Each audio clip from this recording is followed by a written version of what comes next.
my work and Julie's work on the Coastal Risks and Hazards Commission, the follow-on Sea Rise project that Julie and Teresa have worked on, completing 3 hazard mitigation plans in 1 year, that's thanks to Jen and Teresa, work on 4 different master plans, thanks to Glenn and Jen and Julie and a few others, furiously working on our long-awaited long-range transportation plan by Dave and Scott. Scott holding CART together while it unsuccessfully sought an executive director, and he's still doing that.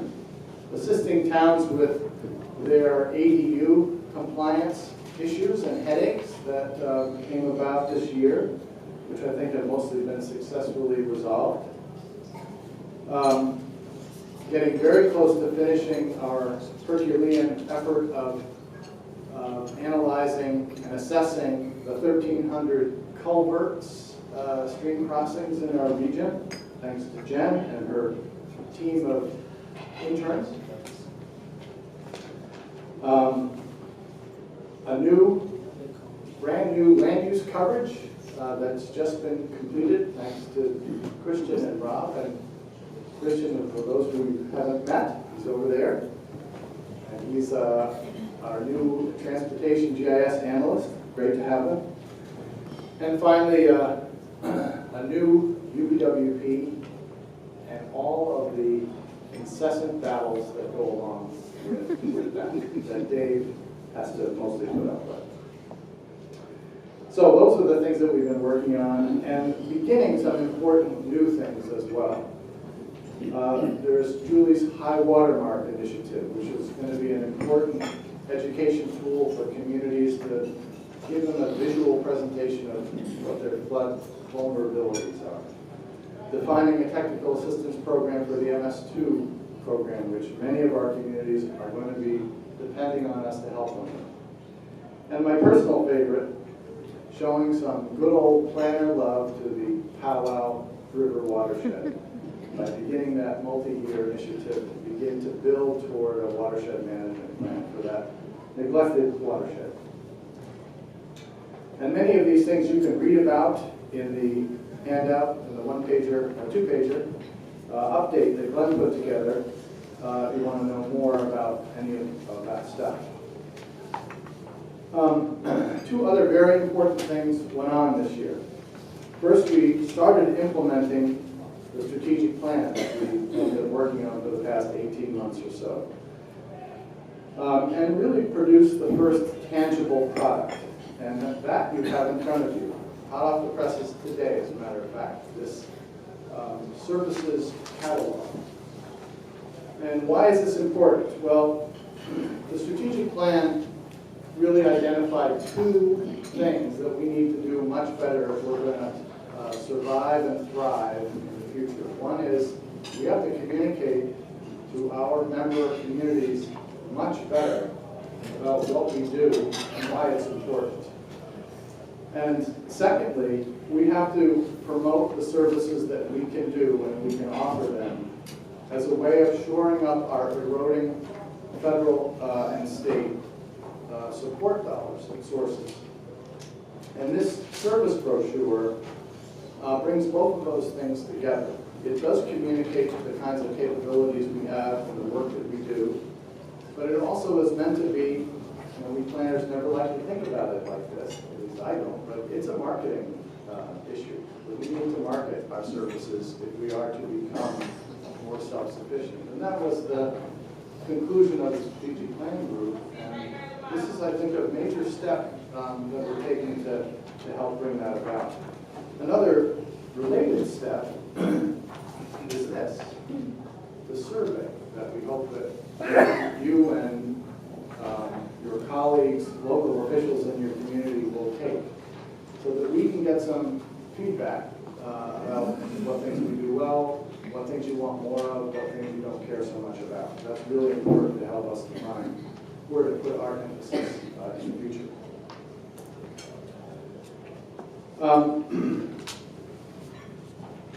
And the second thing is what Barbara mentioned, and that is The commission has successfully navigated what can be a very tricky business for small organizations like ours, and that is finding a replacement for a long in the tooth executive director who's perhaps been around maybe too long.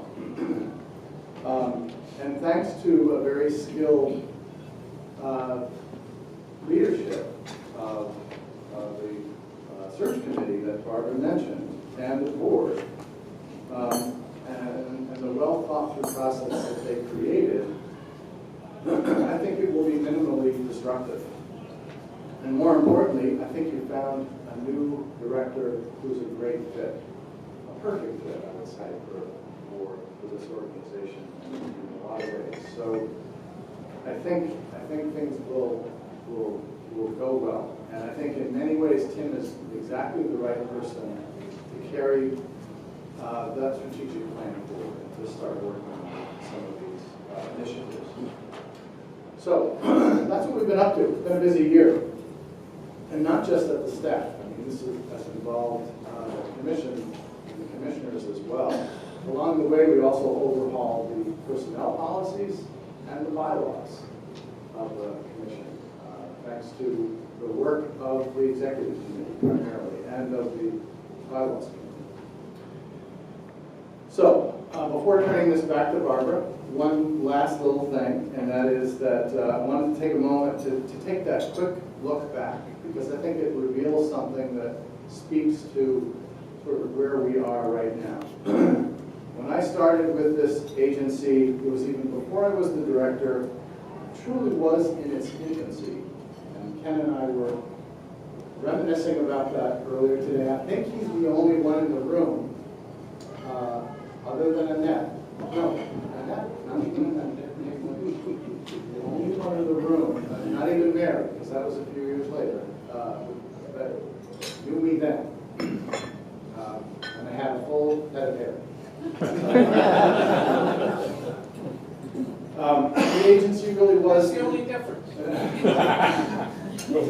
The agency really was in its infancy, and its survival was by no means certain. And I didn't have much to do with that one way or another. But when I came back, it had survived, and it had thrived, and it had really become quite an important agency and institution in the region. And there was a reason for that. And the reason was that we were seen as being something valuable and important to our towns, and the reason for that was that, as you will recall, the region was growing like gangbusters. So fast. Growth was so fast that towns were afraid, and they needed to have a source of good advice and good planning assistance. And that's what this commission was. And that's really what I think gave us our foundation. Now, for the past, it was the issue of helping communities manage their own growth. Now, for the past 10 years, I think that equation has changed. You all know it's changed. And it's not just an issue of the economy, it's an issue of demographics. And it's very likely not going to ever return to the kind of growth that we used to see. And I, for one, say, good. That's stressful, and it's not particularly good for the things we love about the region. Some growth is great, but not like it was in the 70s and 80s and early 90s in this region. Now, at the same time, that change in the dynamic of growth changes what we're about too. And it changes the perception of what towns may consider us to be needed for. It's not as clear as it used to be. And I think at the same time, as our funding is getting a little shaky at the state and federal level, it's getting harder and harder every year to cobble together a budget. And those of you on the executive committee know that very well.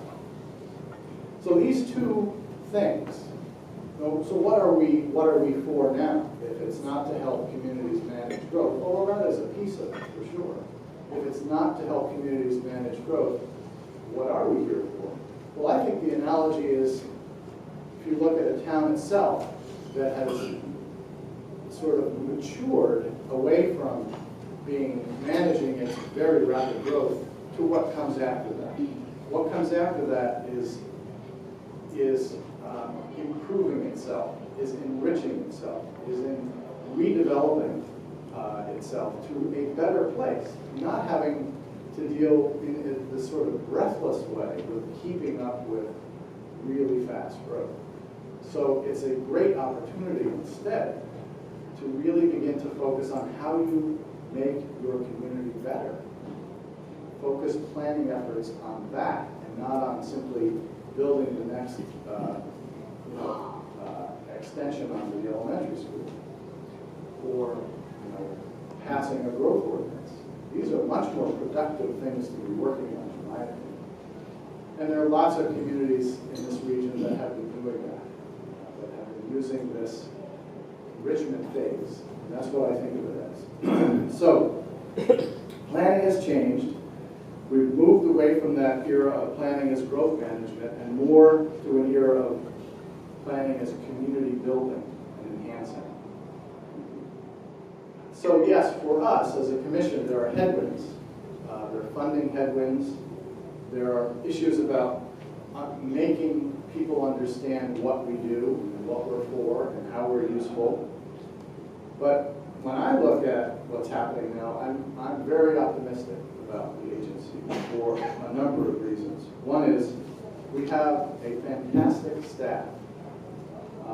I'm sure the best staff in the state. And it's remarkable, really, that they're here and have stayed here. And I think it's partly the region. That's one of our hidden secrets. But we can't go too far wrong with the staff we have. Second, we have a great board. And I've seen the board grow a lot over the last few years and become much more engaged in and owning this organization. Third, we have a region that people really care about because it is a fantastic place. And I think with that comes the desire to improve it, protect it, make it better. And we have a role in helping towns do that. And lastly, we have a new executive director, which I think is the right person to take that all forward. So think of it as entering an era, a new way, a new opportunity for planning. And that's where we are. And lastly, I would just say, it has been a privilege to have this job. I really always come back to that thought. This is something that I don't know how to explain it other than it,